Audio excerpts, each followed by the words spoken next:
informasi. Kali ini kita akan melanjutkan materi sebelumnya atau video sebelumnya, yaitu uji signifikansi data penelitian melalui uji Kolmogorov-Smirnov dan uji t-test. Nah, video sebelumnya kita sudah menyelesaikan uji Kolmogorov-Smirnov dan t-test, dan kita sudah mendapatkan hasilnya. Nah, selanjutnya pada video ini pertama kita akan menjelaskan juga uji Kolmogorov-Smirnov dan t-test, tapi menggunakan nilai data pretest dan post-test yang baru. Nah, nilai data pretest dan post-test saya sudah dapatkan melalui jurnal penelitian. Nah, di sini di jurnalnya sudah terdapat nilai pretest dan post-testnya. Di sini terdapat 30 data sampel. Kita hanya ambil 20 saja, tapi tidak terlalu banyak. Oke, setelah kita dapat, kita salin atau kita pindahkan ke Excel.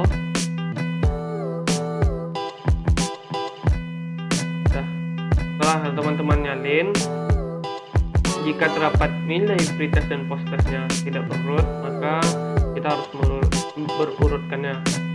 Yang terpenting adalah nilai pretest. Nilai pretest harus terurut, kalau post-test tidak apa-apa. Di video sebelumnya sudah saya jelaskan juga bagaimana cara mengurutkan datanya.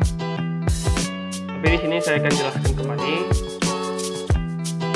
Nah, yang pertama kita blok nilai pretest dan post-testnya. Kita cari di barnya itu data, kita pilih sort. Nah, di sini yang kita sort adalah kolom B. Ini kan kolom B. Kalau di sini terdapat kolom C, maka diubah ke kolom B. Nah, jika di sini tercentang, maka dihilangkan saja. Gitu. Oke, karena ini sebenarnya sudah saya urutkan, maka dia tidak terurut lagi. Nah, kita langsung kerjakan. Yang pertama itu Y kurang X. Nah, di video sebelumnya juga saya sudah menjelaskan bagaimana cara mendapatkan nilai ini. Tapi di sini saya jelaskan kembali supaya teman-teman mudah mengingatnya. Oke, yang pertama sama dengan rumus untuk mencari D yaitu Y kurang X. Maka Y itu post-test dan X itu adalah pretest. Kita blok yang Y kurang dengan X. Oke, di sini kita blok saja ke bawah karena rumusnya sama. Oke, nah setelah ini dapat, kita mencari rata-ratanya. Nah, rumus rata-rata yaitu ini average. Ini kita average yang blok D kita blok. Maka hasilnya 28,7. Selanjutnya kita mencari XD. Rumusnya itu D kurang MD, itu rata-rata. Sama dengan D dikurang dengan MD. Nah, karena dia berada pada satu blok, maka ini kita bungkus dia dengan dolar. Yang kolomnya kita bungkus. Ya, tinggal kita tarik aja. Oke. Dapatlah nilainya minus 3 juta miliar banyak. Selanjutnya kita mencari XD pangkat 2. Rumusnya itu XD nih. Kita pangkat 2.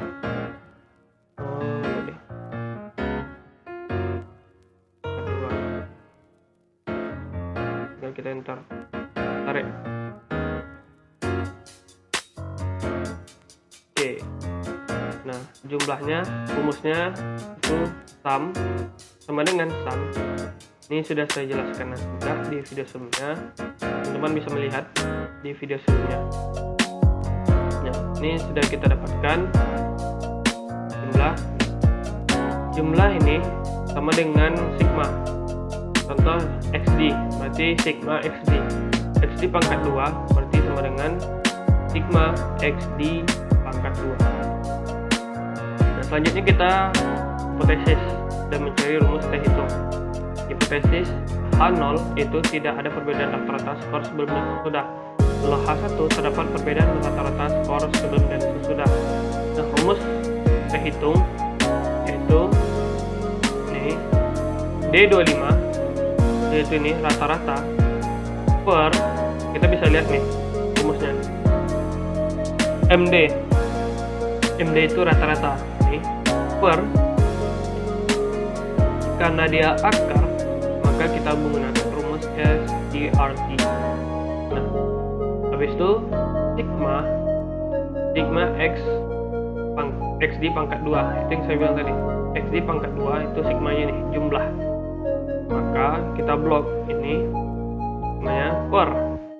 N ini banyak data, tapi sebelum kita masukkan nilai N ya, kita bungkus mereka. Kita buka kurung, N sama N itu 20, kita ketik biasa aja, N itu 20 dikali, kita buka kurung lagi, kita bungkus lagi dia sesuai dengan ini, N 20 dikurang 1, kita tutup kurung. Nah semuanya nanti dapatlah hasil terhitungnya 17,32998. Nah untuk mencari T-tabelnya kita bisa menggunakan T-tabel. Teman-teman bisa mendapatkan T-tabel ini di Google. Itu 2,190092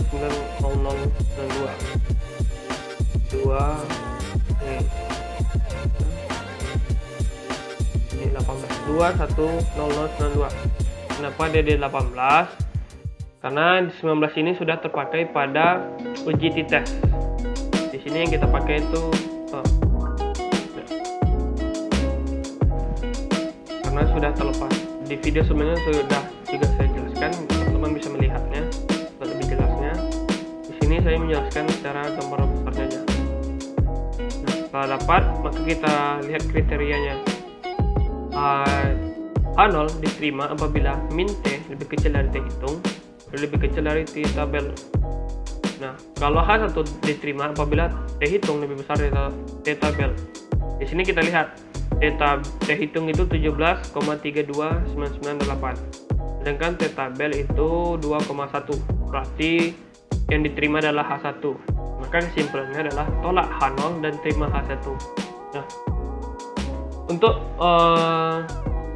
lebih mudahnya atau lebih cepatnya, ini kita hitung secara manual. Kita bisa menggunakan secara cepat. Ini hasil data dari video sebelumnya. Hapus saja. Caranya itu kita masuk ke data, kita pilih data analisis. Oke. Nah, kita cari ini t-test paired to sample per min. Kita klik. Oke. Nah, variabel satunya yaitu pretest.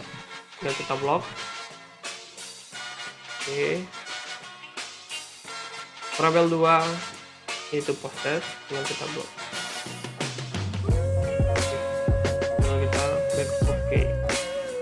Nah, di sini kita pindahkan dulu.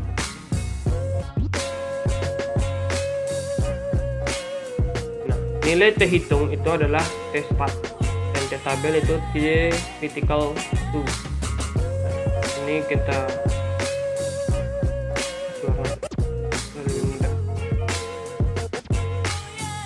kalau kita menggunakan cara cepat tadi, maka nilainya minus.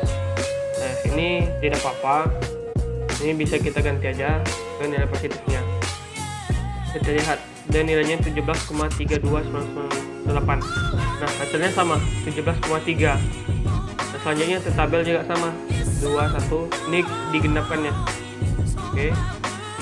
2,1. Oke. Selanjutnya kita mencari nilai Kolmogorov-Smirnov. Nah, nilai pretestnya juga sudah saya urutkan.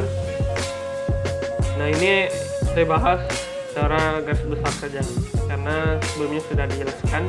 Teman-teman juga bisa melihatnya di video sebelumnya. Oke, FCOM ini adalah nilai atau berapa banyak data yang kita punya. Di sini karena dia data kita punya sudah 20, maka dia adalah 20 juga, hitung dari 1 sampai berapa banyak datanya. Nah, untuk mencari FS, rumusnya nilai pertama dari FCOM dibagi dengan nilai terakhir dari F2, ini 20. Jadi kita buat dia sama dengan C5, ini dia, per C24. Jadi dia di kolom C dibaris 24. Karena dia satu kolom, maka kita bungkus dia dengan dolar. Nah, tinggal kita enter dan kita blok saja. Nilai fs ini tidak lebih dari 1, yang besar adalah 1. Untuk mencari ZI, yaitu nilai pertama pretest, ini pretest dikurang dengan rata-ratanya. Nah, karena dia satu kolom, maka kita bungkus juga dia dengan dolar. Maka dibagi dengan standar deviasinya, yaitu 6,08 sekian. Ini dia. Ini juga kita bungkus dia dengan dolar. Selanjutnya tinggal kita enter. Nah, tinggal kita tarik saja. Selanjutnya FT kali SI. Nah, rumusnya itu norm dis. Norm dis nilai data ZI. E5. Ini E5. Seperti di sini karena ketutupan. Di sini ada kok dikasih warna biru. Sesuai dengan, tinggal kita enter juga, tarik.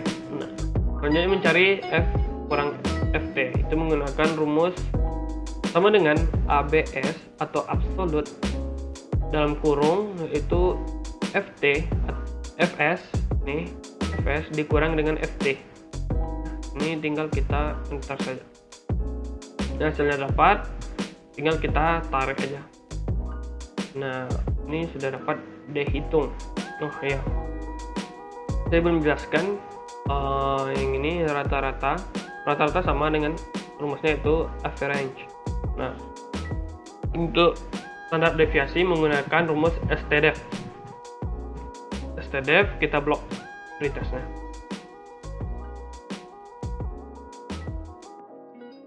Oke.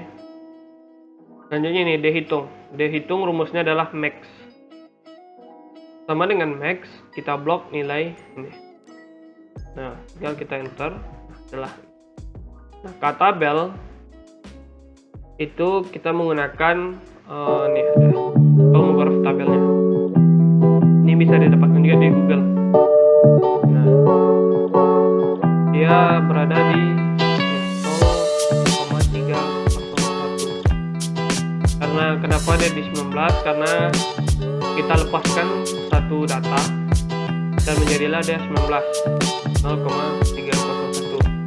Nah, di uji t-test tadi kenapa di 18? Karena 19 ini sudah terpakai tadi di Kolmogorov yang ini. Maka kita lepaskan juga pada di uji t-test satu data, jadilah dia 18 kan 0,301. Dihitungnya itu 0,114. Nah, hipotesisnya A0 data berdistribusi normal, 1 data tidak berdistribusi normal. Nah, daerah keputusan data berdistribusi normal jika D hitung lebih kecil dari K tabel. Kesimpulannya, hasil dari nilai D itu nilainya 0,1414592908. Kita lihat 0,1, sedangkan K-nya 0,3. Berarti maka lebih besar dari D. Dan kesimpulannya adalah A0 diterima, H1 ditolak. Maka data ini berdistribusi normal. Data berdistribusi normal jika dihitung dari K tabel. Nah, jika teman-teman ingin melihat videonya lebih lengkap, bisa lihat dari video sebelumnya. Ini saya menjelaskan secara garis besar saja, karena caranya sama, hanya saja datanya berbeda. Kita menggunakan data pretest dan post-test yang beda. Nah, mungkin sekian yang bisa saya jelaskan. Jika ada kekurangan mohon dimaafkan. Jika ada teman-teman yang ingin bertanya, bisa bertanya melalui kolom komentar. Jangan lupa share, like, and subscribe.